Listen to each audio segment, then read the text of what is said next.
பாருங்கள் ஃபுல்லாக 5 விசில் வந்துச்சு. அப்புறம் ஸ்லோவில் வந்து நான் ஒரு 5 நிமிஷம் விட்டுட்டேன்.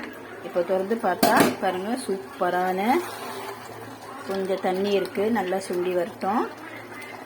நல்லா சூப்பராக வந்திருக்கு. கலர் பாருங்கள் எப்படி இருக்குது. டேஸ்ட்டு பண்ணி பார்க்குறேன் எப்படி இருக்குன்னு. உப்புலாம் கரெக்டாக இருக்கான்னு. கரெக்டாக இருக்குது ஃப்ரெண்ட்ஸ். உப்பு காரம் எல்லாம் கரெக்டாக இருக்குது. நல்லா பூ மாதிரி வெந்தி வந்துச்சு பாருங்கள்.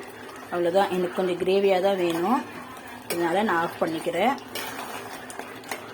சேவ் பண்ணிக்கலாம். இது பாருங்கள் சூப்பரான போட்டி கிரேவி ரெடி ஆயிடுச்சு. இதே மாதிரி நீங்களும் செஞ்சு ட்ரை பண்ணி பாருங்கள். சூப்பராக இருக்குங்க இந்த மாதிரி செஞ்சால். உங்களுக்கு வேணும்னா மேலே வந்து கொஞ்சம் மிளகுத்தூள் வந்து பெப்பர் பவுடர் போட்டுக்குங்க, இன்னும் அருமையாக இருக்கும். காரசாரமாக வேணும். இதே மாதிரி நீங்களும் செஞ்சு ட்ரை பண்ணி பாருங்கள். ஷேர் பண்ணுங்கள், கமெண்ட் பண்ணுங்கள், சப்ஸ்கிரைப் பண்ணுங்கள். மறக்காமல் பெல் பட்டன் கிளிக் பண்ணுங்கள். வாங்க சாப்பிட்லாம். பாய்.